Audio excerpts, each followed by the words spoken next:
रायबरेली पर सबसे बड़ा फैसला, बदल गया कांग्रेस के गढ़ का इतिहास। सोनिया गांधी की सीट पर मिला उत्तराधिकारी, कांग्रेस ने खेला सबसे बड़ा दांव। लोकसभा चुनाव में यूपी की रायबरेली और अमेठी सीट पर कांग्रेस ने अपने पत्ते खोल दिए हैं। कांग्रेस नेता राहुल गांधी को इस बार रायबरेली से उतार दिया गया है, जबकि अमेठी से प्रियंका गांधी नहीं बल्कि के.एल. शर्मा को चुनावी मैदान में उतारा गया है।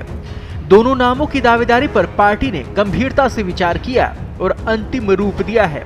हालांकि सवाल अब भी ये है कि प्रियंका गांधी के नाम का ऐलान किसी भी सीट से क्यों नहीं हुआ। क्या वे सिर्फ प्रचार तक ही सीमित रहेंगी? बता दें कि अमेठी से बीजेपी की सांसद स्मृति ईरानी एक बार फिर से चुनावी मैदान में है, जबकि रायबरेली से बीजेपी ने एक बार फिर से दिनेश प्रताप सिंह पर भरोसा जताया है। दिनेश 2019 का चुनाव हार गए थे। 2019 में रायबरेली से कांग्रेस नेता सोनिया गांधी ने जीत हासिल की थी।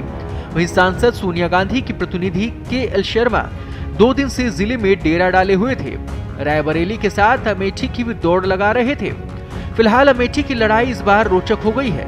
2014 और 2019 में अमेठी सीट पर राहुल गांधी और स्मृति ईरानी के बीच चुनावी मुकाबला देखा गया था। 2014 में राहुल ने जीत हासिल की थी, जबकि 2019 में स्मृति ईरानी ने बड़ा उलटफेर कर दिया था और पहली बार जीत हासिल की थी। इस बार अब कांग्रेस नई रणनीति के साथ अमेठी में उतरी है। राहुल इस बार गांधी परिवार की दूसरी परंपरागत सीट रायबरेली से चुनावी मैदान में उतरे हैं। अमेठी सीट पर राहुल गांधी ने पहली बार 2004 में चुनाव जीता था। उसके बाद वे लगातार 3 बार 2019 तक वहां से संसद सदस्य बने रहे। राहुल वर्तमान में केरल के वायनाड सीट से सांसद हैं और इस बार भी उन्होंने वायनाड से चुनाव लड़ा है। वहां दूसरे चरण में वोटिंग हो गई है। वहीं किशोरी लाल शर्मा को सोनिया गांधी का करीबी माना जाता है। वो अब तक रायबरेली में सांसद प्रतिनिधि के रूप में जिम्मेदारी संभाले हुए हैं। 7 चरण के आम चुनाव के 5वें फेज में 20 मई को अमेठी और रायबरेली सीट पर मतदान होगा।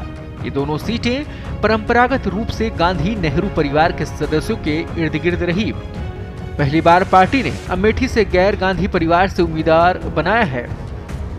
2019 के चुनाव में कांग्रेस यूपी की जो एक सीट जीत सकी थी वो रायबरेली सीट ही थी। इस सीट से सोनिया गांधी संसद पहुंची थी।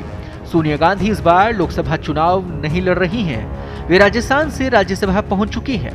दरअसल सोनिया गांधी ने 2019 में घोषणा की थी कि उनका आखिरी लोकसभा चुनाव होगा।